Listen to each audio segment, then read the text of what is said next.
First ever factory outlet Mukunda jewellery KPHB Kothapet Khammam Somajiguda Hanamkonda. నమస్తే రమగారు. నమస్తే జయ. రమగారు, మనము ఇంట్లో కొన్ని వస్తువుల్ని ఖాళీగా ఉంచాం, అయిపోయినా సరే మళ్ళీ దరిద్రం లక్ష్మి నిలవదు అని చెప్పి కాస్త దాంట్లో ఏదైనా పదార్థాన్ని వేస్తాం. ఫర్ ఎగ్జాంపుల్ బియ్యం అయిపోయినాయి అనుకోండి, అట్లా ఖాళీగా ఉంచకుండా కొంచెం బియ్యం అందులో ఉంచడం, ఉప్పు అయిపోతే కాస్త ఉప్పు ఉంచడం, బీరువాలో డబ్బులు అయిపోయినాయి అనుకుందాం, ఏదో కొంచెం చిల్లర ఉంచడం. ఇలా చేస్తేనే లక్ష్మీదేవి ఉంటుంది, లేకపోతే దరిద్రం తాండవిస్తుంది, ఇట్లా ఏదో అనుకుంటూ ఉంటాం. ఈవెన్ మన పర్సులో అయినా కూడా చూడండి, మొత్తం ఖాళీ చేసేయం, ఎంతో కొంత కనీసం ఒక 5 రూపాయలు 10 రూపాయలు ఉంచుకుంటాం కదా. ఎందుకు రమ్మగారు, నిజమేనా? పూర్వకాలం నుంచి వచ్చిన పద్ధతి కదా జయ. బ్యాంకులో కూడా ఆఖరి రూపాయితో సహా తీసేసామనుకో, వాళ్ళు ఏం చేస్తారు, పో నువ్వు పంపించేస్తారు. అవునా? బ్యాలెన్స్ ఖచ్చితంగా ఉండాలి. అలాగే కూడా మన ఇంట్లో వస్తువులు కూడా అలాగే ఉంచుతారు జయ. ఏ వస్తువు బోర్లించరు. ఇప్పుడు పెద్ద వస్తువులు బియ్యం అంటే అదే కదా మన బతుకు. బియ్యమేనా, డబ్బు అదే మన బతుకు. ఈ రెండింటిని ఎప్పుడు ఖాళీ చేయకూడదు. అయిపోయినాయి అని చెప్పకూడదు. బియ్యం నిండుకున్నాయి అంటారు, నిండుగా ఉన్నాయి అనరు, నిండుకున్నాయి అంటారు.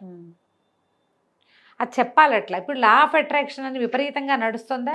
లా ఆఫ్ అట్రాక్షన్ ఎక్కడి నుంచి వాళ్ళు ఏమైనా కనిపెట్టారా? కాదు, మన పురాతన విధానం. ధాన్యపు గాదెలు అవి కూడా ఖాళీ చేయకుండా ఉంచేవాళ్ళు. దీని విధానం ఏంటి, మనం బియ్యం కొలుచుకుని గిన్నెలో పోసుకున్నాం, పోసాక ఓ చిటికి తీసి వెనక్కేయమంటారు.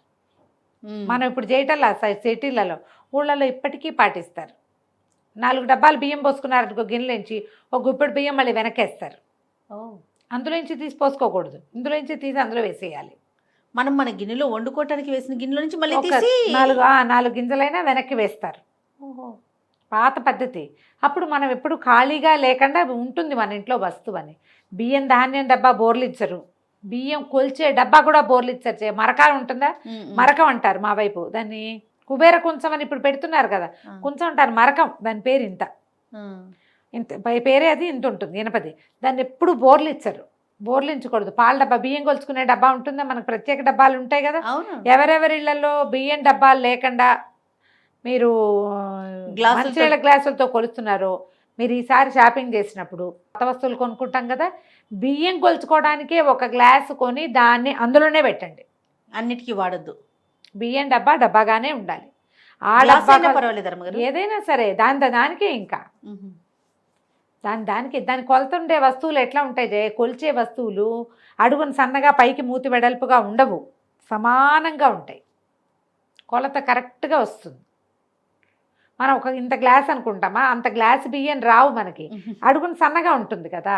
అలా ఉండకూడదు, ఇట్లా ఉండాలి గొట్టంలాగా. అది సోల అంటారు. సోల గుర్తొచ్చింది నాకు. దీన్ని ఇంత ఉంటుంది కదా, ఇంత ఉండేదాన్ని డబ్బా సోల అంటారు. సోల తర్వాత ఏమో దాన్ని కొంచెం మరకం మా వాళ్ళు అలాగే వాడతారు. అంతకంటే ఇంకో పేరు నాకు కూడా గబుకుని స్ట్రైక్ అవ్వట్లేదు, తెలుసు అనుకుంటా, నాకు గుర్తు రావటం లేదు. ఓకే. అయితే వీటిని ఎప్పుడు బోర్లిచ్చకూడదు. ఈ బోర్లించబడ్డ డబ్బులు కూడా బీరువాలో నుంచి డబ్బులు తీసుకునేటప్పుడు వెనక్కి కొన్ని నోట్లైనా ఉంచుతాం. చాలామంది ఏం అలవాటు అంటే, నాకు కూడా ఉంది చేయాలన్నమాట, పెద్ద అమౌంట్ ఉంటే అంతా ఒక చోట పెట్టకూడదు. అట్లా పెట్టినప్పుడు ఈ కట్ట తీసేసామనుకో, బీరువా ఖాళీ. అందుకని ఓ 2 నోట్లు చీరల కింద, ఓ నోటు ఇంకెక్కడైనా అలా పెట్టుకుని ఉంచుకోవాలి, ఖాళీ అవ్వదు. ఓకే. లాకర్లో పెట్టేటప్పుడు లాకర్లో పెడతాం. పెద్ద అమౌంట్ పెడతారా, ఒక్క కట్టే ఉంటుంది మన దగ్గర, చిన్నవో పొన్నవో ఉండవా, ఉంటాయిగా. కొన్ని డబ్బులు ఇంకో చోట ఎక్కడైనా పెట్టుకోవాలి, ఆ బీరువాలోనే ఇంకో చోట. ఓకే. అప్పుడు ఇవి తీసేసినా గబుకుని పెద్ద అమౌంట్ అవసరం తీసేసావు, అది ఉంటుంది, ఉపయోగపడుతుంది. ఆ ఉండటం వల్ల ఎప్పుడు కూడా మనకి రాగోరుతుంది అని చెప్తారు. నమ్మకమే తప్పిస్తే ఇంకేం లేదు ఇందులో. మన పురాతన నమ్మకాలు ఎన్ని పాటించట్లా. ఇప్పుడు ఇందులో మీకు నష్టపోయేది ఏముంది? అంతే కదా, మన బీరువాలోనే కదా, మన బీరువాలోనే ఉన్నాయి. మన డబ్బులే మన దగ్గరే ఉంటాయి. మనం దాచిపెట్టిన డబ్బు వల్ల కొత్త డబ్బు అట్రాక్ట్ అవుతుంది అంటంలో ఏముంది, అందులో తప్పు ఆశ్చర్యము ఏం లేదు. లా ఆఫ్ అట్రాక్షన్ అదే కదా, నాకు అన్నీ వచ్చేసాయి, నాకు అన్నీ ఉన్నాయంటే వస్తాయని చెప్తున్నారు. అది మనం ప్రతిసారి యూనివర్స్ వింటుంది చూస్తుంది అని చెప్తామా? ఖచ్చితంగా రమ్మగారు. ఇక్కడ కూడా అంతే. ఇక్కడ అంతే. ఏ వస్తువైనా సరే తీసేసేటప్పుడు ఇవి ఇందులో ప్రధానంగా పప్పులు ఉప్పులు వాటి మీద పెట్టరు. చాలా ఇంపార్టెంట్ చేసేది ఏంటంటే బియ్యం డబ్బాలు, తర్వాత రెండోది పర్సులు లేదా బీరువాలు. ఈ డబ్బులు తీసేటప్పుడు ఆఖరి రూపాయితో సహా వాడేయరు.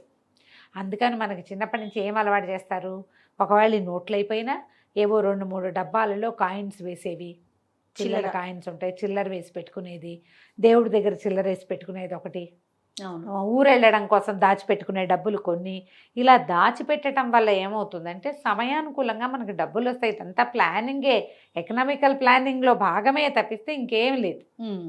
ఉంచుకుంటాం అట్లాగే. బియ్య బస్తాలో నుంచి మనం డబ్బాలో పోసేసేటప్పుడు బస్తా దులిపేస్తారు, కానీ ఆ డబ్బా దులపకూడదు.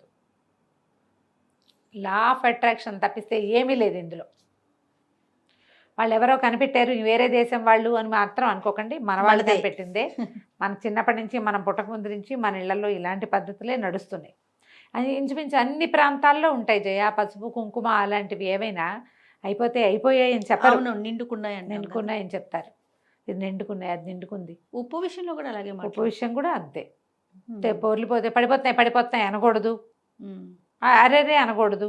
అరేరే అంటే పాలు పొంగిన వెళ్తాం, పాలు పొంగితే స్త్రీలు పొంగుతాయి మన ఇంట్లో, అందుకని రోజు పొంగబెట్టుకోలేం కదా. అదే కదా. అప్పుడప్పుడు పొంగినప్పుడు అయ్యో అయ్యో అయ్యో అనకూడదు. శుభుష్ అంటారు ఊళ్ళో, ఆహా. అంటారు. ఆ మాట అనకుండా, పొంగిపోతున్నాయి అనకుండా, ఆ పొంగిన ఫలితం పోకుండా ఉండాలని మనకి పురాతనమైన విధానాలు చేయాలి. ఇవి అదేలేండి. అలవాటు చేసుకుంటే సరిపోతుంది. బాగున్నాయి అంతే. కదా, దీనివల్ల ఇబ్బంది ఏం లేదు కాబట్టి. ఇబ్బంది ఏం లేదు, మంచిది. రైట్. ఓ గుప్పెడు బియ్యం డబ్బాలో ఉండిపోతే మనకు నష్టమేముంది. అదే కదా. మళ్ళీ ఆ తర్వాత కొత్త బస్తా వచ్చినప్పుడు ఇది ఖాళీ చేసి అడుగు బియ్యం తీసేసి మళ్ళీ అడుగు బియ్యం అందులోనే ఉంచి మనం పోస్తున్నాం అనుకో, పుచ్చొచ్చేందుకు అవకాశం ఉంటుంది. వస్తువు చూసుకుని అప్పుడు ఈ అడుగు బియ్యం తీర్చేసి ఒకసారి శుభ్రంగా తుడిచి పడేసుకోవాలి, మళ్ళీ కొత్త బస్తా వేసేసుకోవాలి. మరీ ఖాళీ చేసేయకుండా ఉంచుకోండి. ఇదంతా మంచికే కానీ చెడుకి కాదు. రైట్. నమస్తే. నమస్తే జీ.